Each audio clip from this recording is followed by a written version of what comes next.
Welcome to the She Thinks Big podcast. Get ready to level up your thinking and expand your horizons. I'm your host, Andrea Libros, your guide on this journey of big ideas and bold moves. I am the best-selling author of She Thinks Big, the entrepreneurial woman's guide to moving past the messy middle and into the extraordinary. I support women like you with the insights and mindset you need to think bigger and the strategies and systems you need to turn that thinking into action and make it all a reality. Are you ready to stop thinking small and start thinking big? Let's dive in. Hello, my friends, and welcome back to the Time to Love podcast. Today is one of the kinds of episodes I love where I get to interview a very cool and amazing person. Elaine Baker is the co-founder and integrator of VAUSA. And we've been talking a lot here about growing and scaling. And she has grown and scaled a great company who provides a service that most of you listening probably need. But she does it in a way which really resonates with me. She does it in a way where she is focused on culture and people and purpose and passion. And she's going to share with you a little bit of her magic. And I want you to listen and think about, okay, how could I integrate some of this thinking into my own business so that I could grow and scale just like she has? Elaine is going to introduce herself. But a little background, she was an active duty military spouse. She wanted a way that she wanted a business that could create some time freedom and flexibility and really adapt to the lifestyle of moving and having kids. And before COVID, she decided to leave her job as a public school educator and start this business after having done the business herself. So she became a virtual assistant and then shortly after realized there was an opportunity to teach others how to do the same thing and serve people along the way.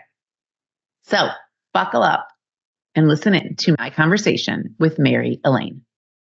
Hello, my friends, and welcome back to the She Thinks Big podcast. So I'm very excited today to have with me Elaine Baker, and for lots of reasons, but we kind of were introduced through, how did we even get introduced? Who introduced us? I can't even think about this. I think it was one of my clients. It was your client. Yes. It was your client. Okay. Yes. It was like someone that's, yes. So we got introduced by my client, who's was also Elaine's client. She said, You guys need to meet each other. So that probably was, I don't know, at least 9 months ago, maybe a year ago. I don't know. Mm-hmm. And since then, we have gone back and forth a few times. And I wanted to invite her on today to share with you her journey, tell you a little bit about how she has grown this business and really now is scaling it to a different level. Thank you for being here. I'm so happy to be here. Thank you for having me. So if you had to introduce yourself, what would you say? I would say Baker, and I am the co-founder and integrator of VAUSA. And I'm also a mother of 2 children. I have a 13-year-old daughter and an almost 10-year-old son, and a proud veteran spouse to my husband, who's the other co-founder of our business. And we live just outside of Savannah, Georgia. We do some simple homesteading that we're hoping to grow, and also homeschool our children. And I really get to lead a group of some of the most incredible humans I feel blessed to know in my life. And we are 100% virtual. So most of my best friends I've met online, I can say that. And yeah, we just believe in creating jobs and community for military families specifically. And we do that by creating jobs and matching them with clients who have businesses that are really focused on a bigger purpose or faith-driven companies. So we have a big heart for serving people and love working with clients who are trying to steward their business in a way to make a positive social impact. I love that. I love it. So a lot of my clients 100% need your services. because Mhm. they need that virtual assistance. They can't do it all themselves. And I Yeah. think there's a need. And then, but there's also a place where they start to realize that like there has to be a shift in their thinking in order for them to be saying, kind of almost like raising their hand and saying, Mary Elaine, come help me. I need your people. I need your Mhm. people. So what do you usually see in both? I think there's two sides of this, in the clients that come to you and the people that you employ. Like, where's their shift? How does their thinking shift when they decide, yes, I want to do this, or yes, I need this? What do you So, see there? so normally clients, when they come to us, they're either in a state of desperation where they realize I should have made this decision years ago, help.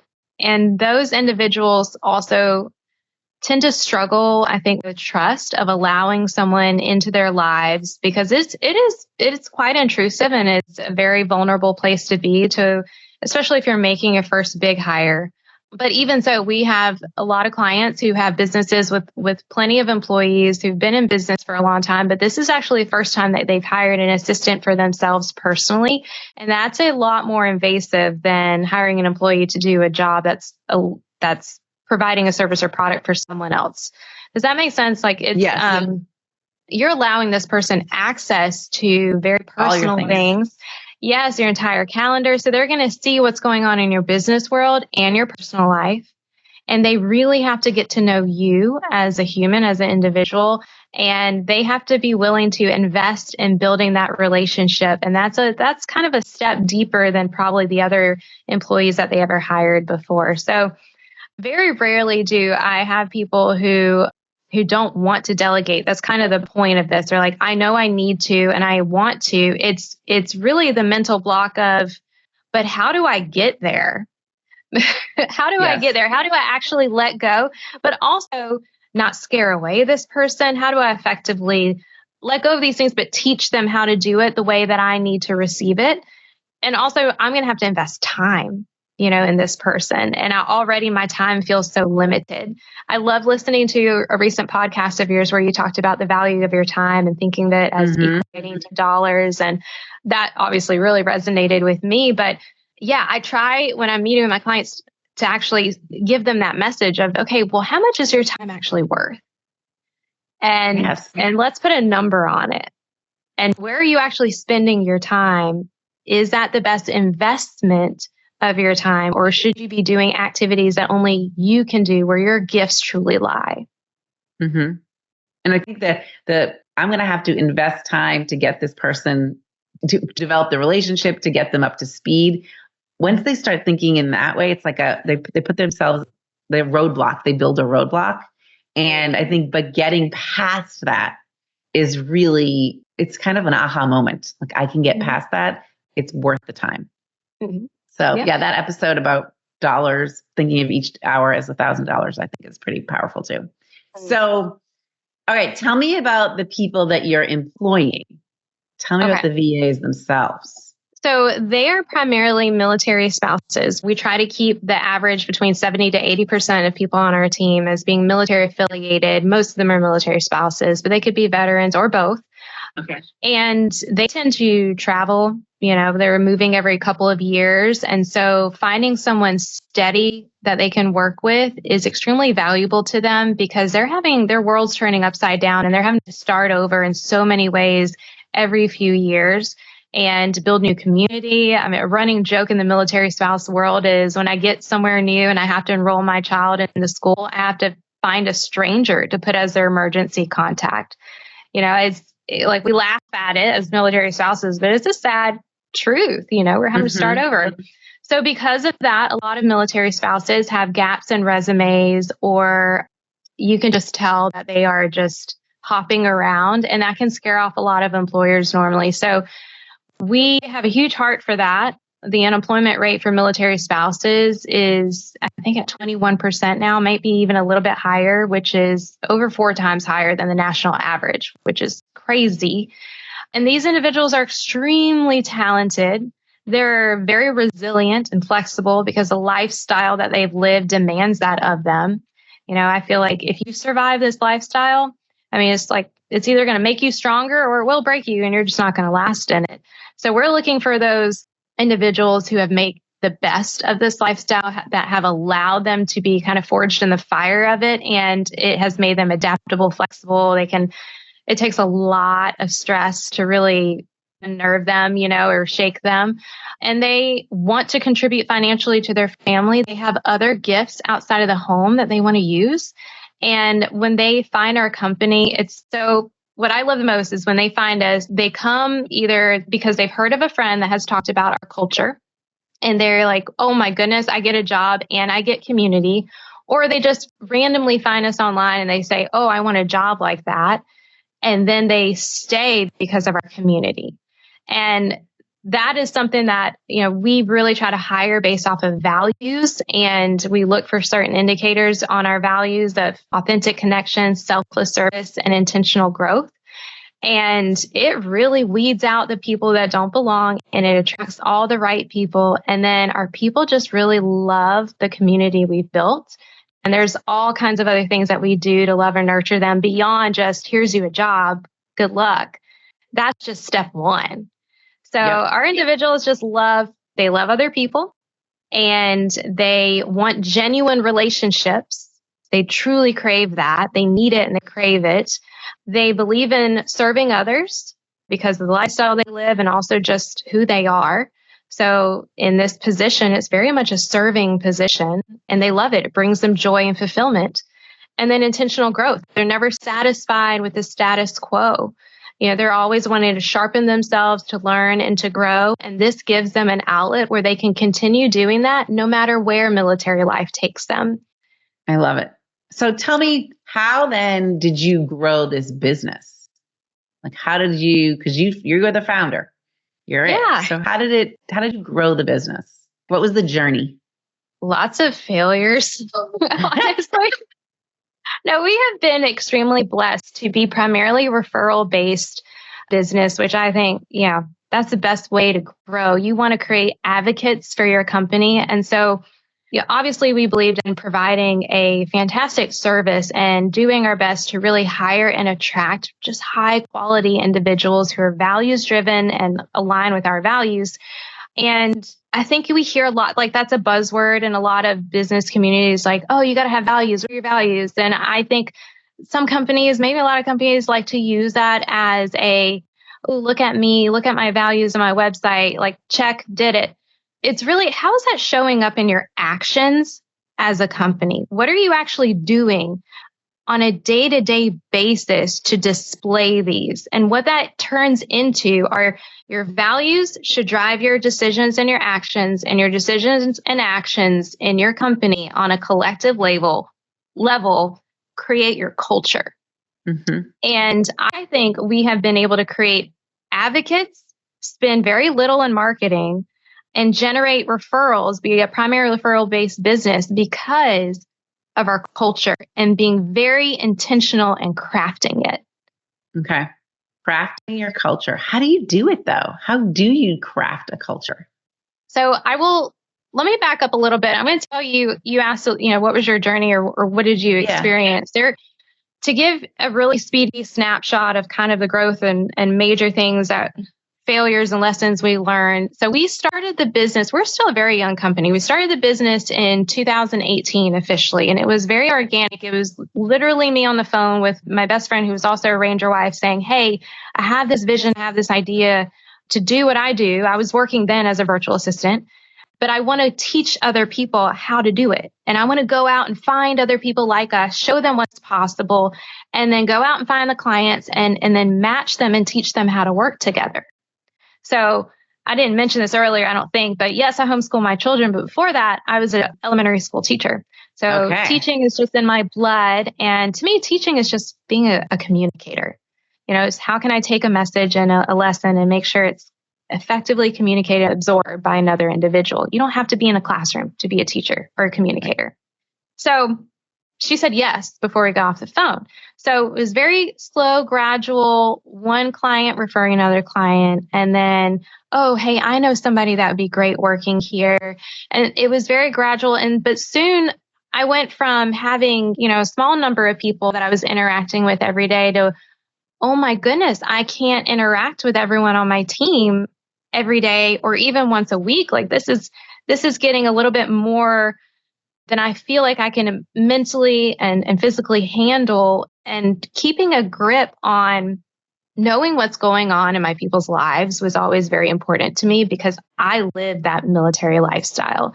I knew what it was like to be in the trenches of that lifestyle, and it can feel very isolating and alone. So for me, it was, how do I make sure that they're being taken care of and there's not anything going on the home front that's going to affect how they show up at work? Because it always does. We can try to wear a mask for a little while, but eventually what's going on at home is going to affect performance. And I never wanted to be the leader that just ignored and pretended that didn't exist. We're not corporate America. We're not just looking at numbers and metrics and performance. We care about the heart of our people. And so I remember waking up one night in the middle of the night in a panic, like, oh my gosh, am I going to be able to handle this? Like, how do I make sure we're growing in a way that I still am living in integrity of who I am and caring for my people? And they don't, and not just them, but my clients don't feel like just another number on a piece of paper. Like that's what I didn't want for anyone on the clients or my team. So I started, actually hired someone, and we call them an outreach ambassador. And her role in our business is to literally just check in with our people and see how they're doing. We're not talking about work. We're just saying, hey, I'm just going to check in. How's your child doing? How's your dog doing? And we know the names of their family, and we're celebrating wins. We're sending them cards in the mail. And so it doesn't take a lot of money. It doesn't take a lot of energy to do that, but it just takes intentionality, and having someone just focused on that made a huge impact. And we did that for our clients as well. Like, we're just calling to check in, not to say, hey, don't forget to pay your bill or anything like that, or asking even about the assistant, just how are you doing? And that made a huge difference. That right there, just showing that you care about an individual as a person and what's going on in their lives, will separate you so far from the rest. But then 2020 happened. And no one was prepared for that, especially as a completely virtual business. We really didn't know how this was going to affect us or what to expect. Our clients were freaking out. Obviously our team is like, no one knew what was happening or what was going to happen. I had clients calling me, just saying, I can't afford to lose my assistant, but I also don't know what this looks like for me financially because all my clients are starting to drop off. And so, I'm one by one, I just got on the phone with my clients and we worked out individual temporary deals so that they didn't have to lose their person and that relationship didn't have to end. And we just said, hey, we'll reevaluate this in a couple months. We'll reevaluate this in a couple of months. And we're just going to play it by ear, but let's not make any drastic decisions until we know what this really looks like long term. Thankfully, we didn't really lose anyone. I think we maybe have lost one permanently through that. But then what happened was the tides turned and we went from everyone freaking out to everyone wanting to hire a virtual assistant. Mm-hmm. And I wasn't prepared. My team wasn't prepared. We experienced an insane amount of growth in a very short amount of time. And I promise you that is just as terrifying as all your clients dropping off overnight.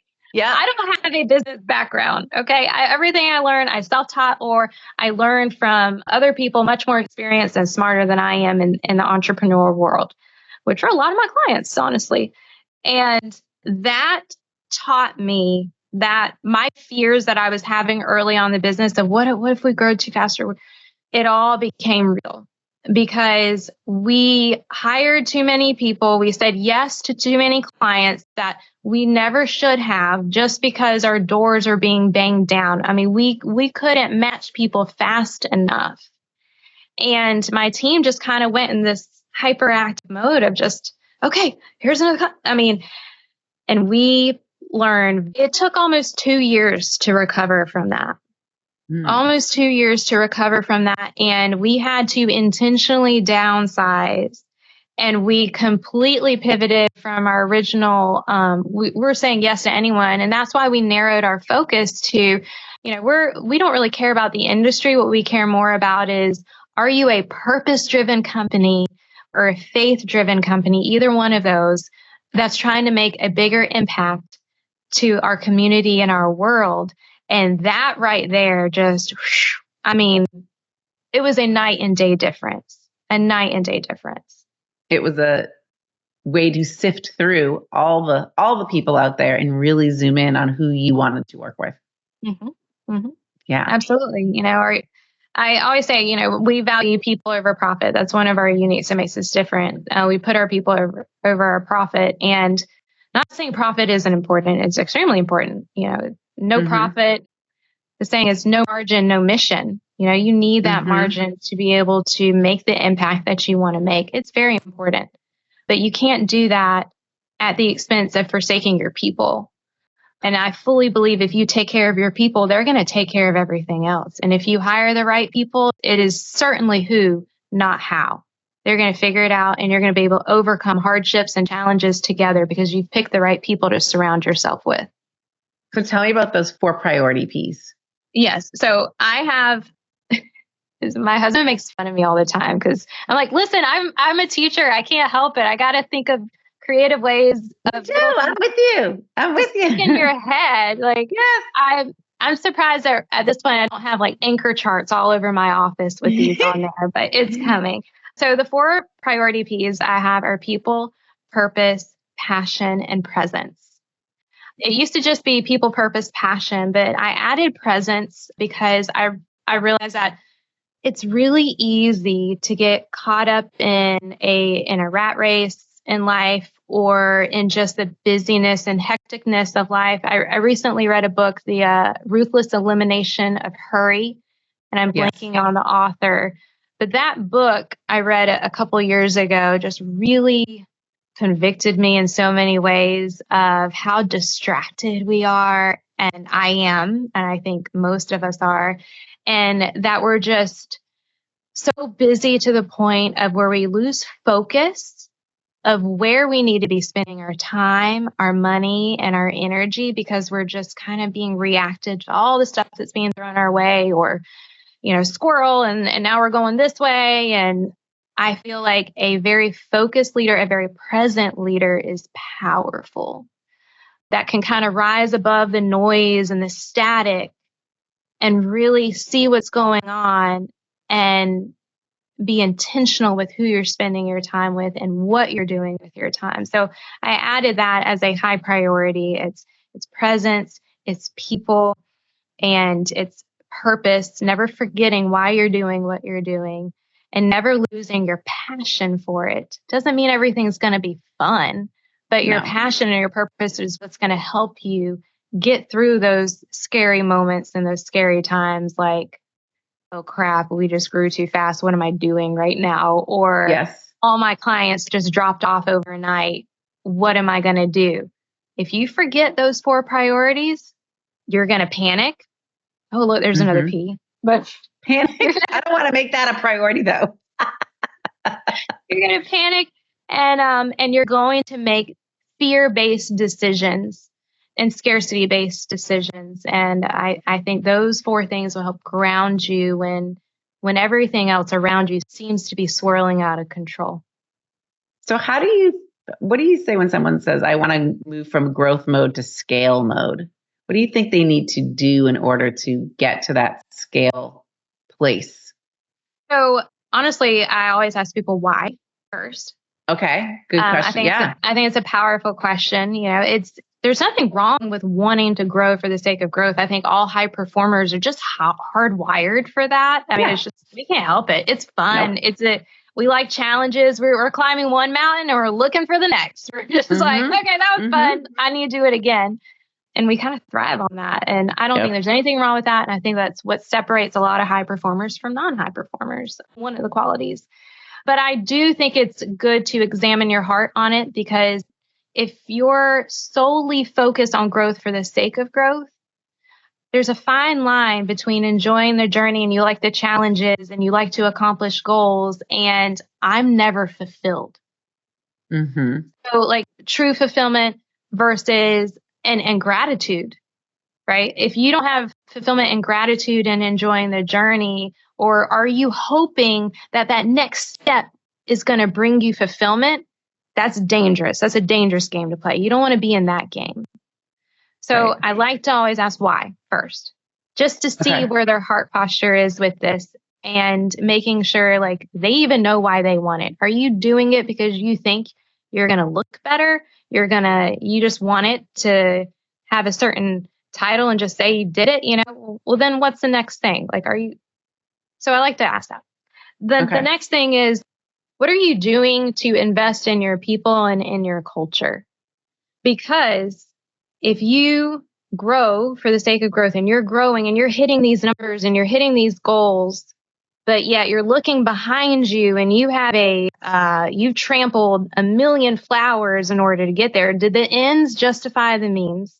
And are you making sure that the people that got you to where you are today they're likely not going to be the same people, maybe, but it's likely not going to be the same people, the same circumstances, same things that are going to help you get to the next level.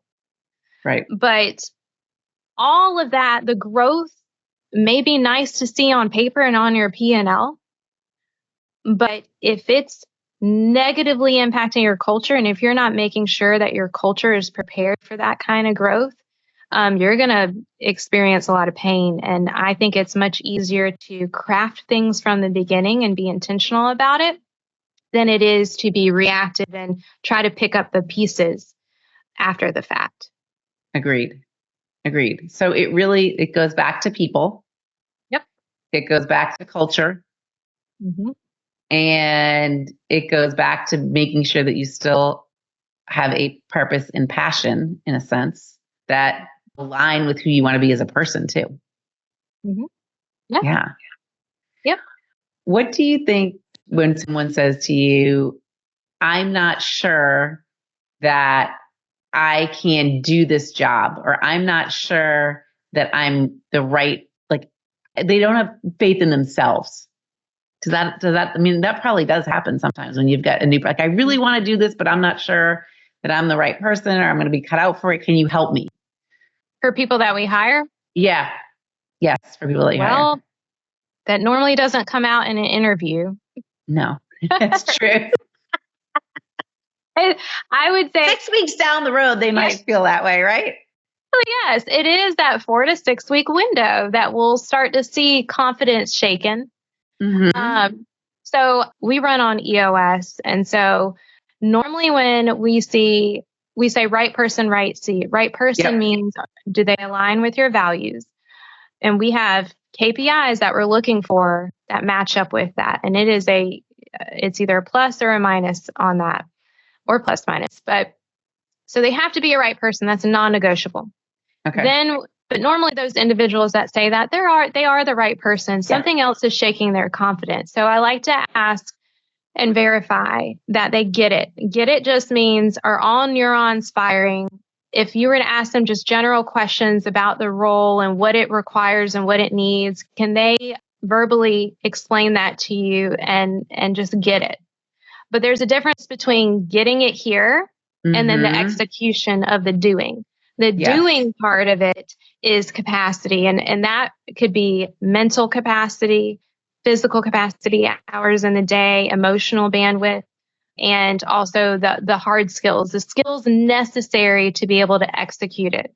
So I may be able to read a job description and say, oh yeah, I understand what this is requiring me to do or what they want for me to do. Now, when it comes to the execution of it, I may need either supplemental training or learn a specific tool or sharpen up on something, that I can take a course for.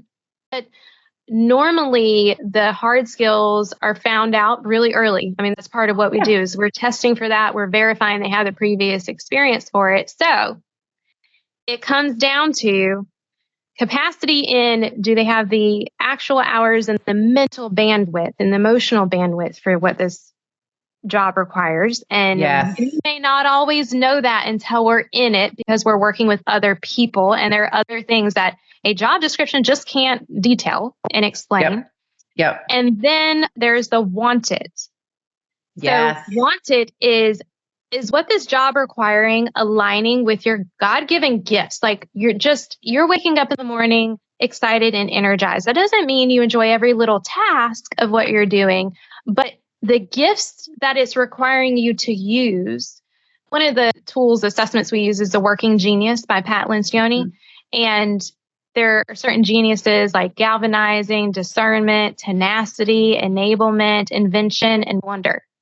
And what we've noticed is if someone doesn't have, let's say, tenacity, which in this context of this assessment is they love to finish, like there will be nothing unfinished. Their follow through is at 100% every time. And that's either in their genius or competency. They're really going to hate being in an admin position. I mean, it is nothing but details, follow through, consistency, lots of moving projects going on, lots of different, task management things that are going to require, and they have to be able to just be naturally energized by it. So are the activities naturally energizing for you or are they draining for you? And that's different than, some days are just going to be harder days than others, but in general, and I say this to clients as well, is what you're doing on the day to day using your actual gifts. I mean, 80-20 rule is like a sweet spot for most people. 80% of your time spent doing energizing activities versus not. And if so, then you really need to reevaluate where you're spending your gifts or not using your gifts. So normally confidence is shaken because one of those are off somewhere. So we try to pinpoint what it is. And it could just be general overwhelm because the client is just raining delegation at a faster pace than they can absorb. And in that case, that's a whole other ball game. We're going to discuss that with the client and we're going to work on a solution together. But I normally try to ask questions revolving the get it, want it, and capacity to make sure that those are all still yeses. And I use that EOS too. So I totally get what you're saying. It's interesting because it's usually when it's whatever's at the surface really isn't the problem, right? You've got to dig deeper. You totally have to dig deeper. Yes. Well, this has been super fun talking about all these things. I've loved our conversation. What would you say to someone who's considering hiring a VA? What would you say? What do they need to think? Like, what would make this a hell yes, I'm in? Like, I totally need this. What do you think they need to ask themselves? One of the things is, what would you do if you had 10 more hours in the week given back to you? What would you do? And there's no really wrong answer with this, but I think some people struggle at first. Some people say, oh, I just keep working more, like everything I'm doing right now, just more. So, I usually raise my eyebrow to that. Like, would you really? Like, is that where you should be? But some people say, I would start going to the gym again. I would spend more time with my grandchildren. I would, go on more dates with my spouse. And that is really where a lot of business owners have found themselves. They went into entrepreneurship because they wanted freedom. They wanted financial freedom. They wanted time freedom. And I went through this journey myself. There's so much irony in what my journey was because I was the assistant, had so much flexibility and freedom. Then I said, I'm starting a business, lost all of that, and had to literally put myself in my client's shoes and learn how to delegate and let go and grow a team of people so that I can gradually get this business to not fully rely on me. I think it was Robert Kiyosaki who said, this is another question I would ask is, do you own your business or do you own your job? Because there's a big difference. Yes, I have a podcast actually on that. Like, is this a job? Is this a business? Are you an employee? Are you the CEO? Depending on how you think about it, right? Like how you're thinking. Yep. And if you had a family emergency and you had to go take a month off, would your business survive? Would it survive? And that's like a gut punch to a lot of people to ask themselves that question. But to me, I feel like hiring an assistant is kind of that first step of getting back to that freedom that you started out to want. That's why you wanted this. And most people should have made that decision years ago. And most people, when they have an assistant, they're like, oh my gosh, my only regret is that I didn't do this sooner. Because now I have freed up, forget the time and the day. And now I have freed up brain space to be creative again, to connect with people again, to think about the next big thing I want to accomplish or to work on that I haven't even had time or mental bandwidth. Again, going back to capacity. So yeah, that's what I would say. I would ask them. Love it. Perfect question. If you had 10 more hours in the week, what would you do? Okay, friends. Very interesting. Isn't that just a very interesting conversation? How she really ties together the culture and the people. And I loved when she talked about when someone says, okay, this isn't working out. Is it really not working out, or do they just not get it, want it, or have the capacity to do it? And I think a lot of times when we ask ourselves one of those three questions, we get to the root of the answer. And we get to the root of the answer of why we might not be growing or scaling at the rate we want to. So make sure you get your hands on a copy, though, of She Thinks Big in the coming weeks, because the audiobook is coming out, if you didn't already know that. And you need to be an audiobook listener. And it's always best to have the real book too, along with the workbook. There's so many bonuses. So I just wanted to remind you of that. Head over to AndreaLibros.com/books with an S to get that audiobook, to get the real book, to get the workbook. And if you're not on my email list, go to that website and get on, because you need to be. You need to be. This is important. You're missing out on all sorts of special offers if you're not. Thanks for tuning into the She Thinks Big podcast. If you're ready to learn the secret to unleashing your full potential, don't forget to grab a copy of my book, She Thinks Big, the entrepreneurial woman's guide to moving past the messy middle and into the extraordinary. It's available on Amazon and at your favorite bookstore. And while you're there, grab a copy for a friend. Inside, you'll both find actionable strategies and empowering insights to help you navigate the complexities of entrepreneurship and life and step confidently into your extraordinary future. If you found value in today's episode, please consider leaving us a review on your favorite podcast platform. And if you're ready to take this learning a step further and apply it to your own business and life, head to AndreasWithAnS.com and click the button to schedule a discovery call. Until next time, keep thinking big.